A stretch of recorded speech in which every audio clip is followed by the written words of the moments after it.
कहते हैं जब भाग्य बुरा हो तो मीठी नदी का पानी भी खारा हो जाता है। क्या आपको भी यही लगता है? नहीं, हर अनहोनी का कारण भाग्य नहीं होता। कारण होती हैं हमारी असावधानियां। कठिनाइयों में सावधानी सबसे महत्वपूर्ण ढाल है। अनजान मार्ग पर आगे बढ़ने से पूर्व अपने एक पांव को धरा पर जमाएं और दूसरे पांव से आगे आने वाली भूमि को टटोल लेना ही समझदारी है। सत्य बोलने, वचन देने या प्रतिज्ञा लेने में सावधानी आवश्यक है। अर्थात सावधानी का अर्थ है पहले भविष्य का आकलन कर लेना। यदि घर की नींव डालने में असावधानी बरती जाए तो इमारत चाहे कितनी भी सुंदर क्यों ना हो, वो ध्वस्त हो ही जाती है। इसीलिए सुरक्षित भविष्य का आधार है वर्तमान में बरती हुई सावधानी। क्योंकि भविष्य में क्या होने वाला है ये आप जान नहीं सकते, परंतु उससे बचने के लिए सावधानी की ढाल का प्रयोग अवश्य कर सकते हैं। मनुष्य का सबसे बड़ा गुण यह है कि वो सदा अथक परिश्रम करता है, और मनुष्य की सबसे बड़ी त्रुटि यही कि वो सदा छोटा मार्ग चुनता है।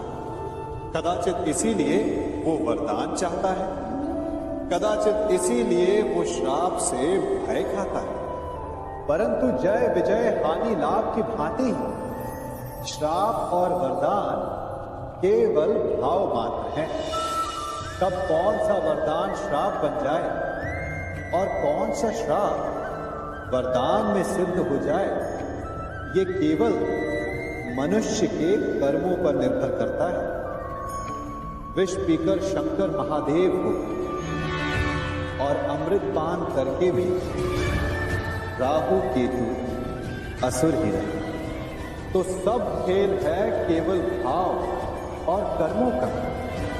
यदि कर्म और लक्ष्य उचित हो तो श्राप को वरदान बनते देर नहीं लगती, और यदि कर्म अनुचित हो तो वरदान भी श्राप बन जाता है। कभी चुंबक को देखा है कैसे वो लोहे की ओर आकर्षित होता है और कैसे वो लोहे को अपनी ओर आकर्षित करता है? चूंकि उसके स्वभाव में ही आकर्षण है। हम सबके भीतर भी एक ऐसा ही चुंबक होता है, विचार का चुंबक, जो सदा अपने ही जैसे विचारों को आकर्षित करता है। हम जो बोते हैं वही काटते हैं। उसी प्रकार हम जैसा सोचते हैं वैसा ही पाते हैं। साधु ईश्वर का नाम जपता है तो उसे ईश्वर मिल जाता है। अर्थात फल हमारी सोच पर निर्भर करता है। ओस की बूंद यदि केले के पत्ते पर गिरे तो वो कपूर बन जाती है, सीप में गिरे तो मोती, और यदि विषधर के मुख में गिरे तो विष। बूंद एक है परंतु उसके प्रारब्ध भिन्न है, क्योंकि उसे आकर्षित करने वालों का व्यवहार भिन्न है। इसलिए यह आप पर निर्भर करता है कि आपको भविष्य में विष चाहिए या अमृत। स्मरण रखें, हम वही बन जाते हैं जैसा हम सोचते हैं, जैसा विश्वास रखते हैं।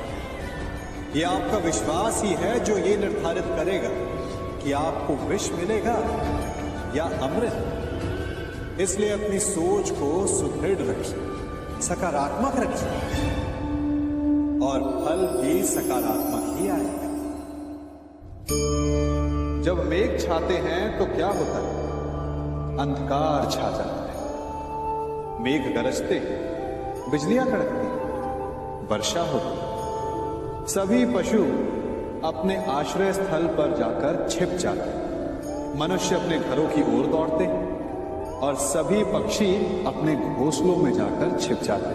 परंतु एक जीव है जो गरजते मेघों को, कड़कती बिजलियों को, भारी वर्षा को भी हरा देता है, वो जीव है भास, क्योंकि वो समस्या की जड़ों से ऊपर उड़ता है।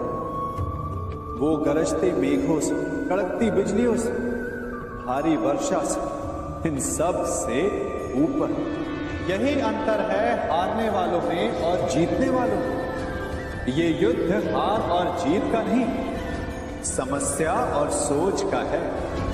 यदि आप अपनी सोच को छोटी रखेंगे तो समस्या बड़ी हो जाएगी, और यदि आप अपनी सोच को बड़ी रखेंगे तो समस्या छोटी हो जाएगी। मनुष्य जीवन की परीक्षा में सफल होने के लिए क्या नहीं करता? वो परिश्रम करता है, दौड़ भाग करता है, और ये सब करने के पश्चात भी जब उसका काम नहीं बनता तो वो नकल करता है ना? तनिक लौटिए अपने बचपन में, स्मरण कीजिए अपने बचपन की स्मृतियों का। क्या स्मरण हुआ? विद्यालय में जब आप परीक्षा देने जाते थे तो क्या होता था? आप ना सके, परंतु कोई ना कोई सफलता पाने के लिए नकल करता ही था और उत्तीर्ण भी हो जाता था, है ना? परंतु जीवन की परीक्षा ऐसी नहीं होती। नकल करने वाला सफल नहीं होता। कारण विद्यालय में सबके प्रश्न पत्र एक होते थे, परंतु जीवन के प्रश्न पत्र और उनकी कठिनाई सबके लिए भिन्न होती है, तो निश्चित रूप से उनके उत्तर भी भिन्न होंगे। इसलिए यदि आपको जीवन में सफलता पानी है तो नकल ना कीजिए। स्वयं के प्रश्नों का उत्तर स्वयं ढूंढिए और सफलता आपकी ही होगी। हम सब अपना जीवन शांति से जीना चाहते हैं, अपना हर पल आनंद में भोगना चाहते हैं, परंतु ऐसा नहीं कर पाते। कारण क्या? कारण है समस्या का। क्या हमारे शत्रु इसका कारण, या हमारे उत्तरदायित्व, या फिर समय की कमी? नहीं, कारण है हमारा भय। ये भय कि कोई क्या कहेगा, हमारे विषय में कोई क्या सोचेगा, है ना? हम स्वयं जीते हैं, स्वयं मरते हैं, तो फिर जीते समय संसार की चिंता क्यों करते हैं? हाँ, संसार का अहित ना करें, ये बात अवश्य ध्यान में रखने योग्य है।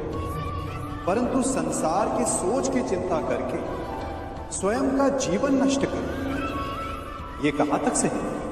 जब आप आनंद में नाचें तो ऐसे नाचें कि जैसे आपको कोई देख ही नहीं रहा।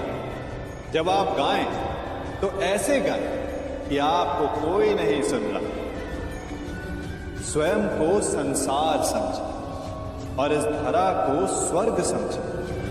यदि अपने जीवन में आप 4 पल भी ऐसे जी पाए तो आपका जीवन सफल हो जाए। हम सबको कभी न कभी तो क्रोध आता ही और आएगा भी। मनुष्य इन्हीं भावों से हम जुड़े,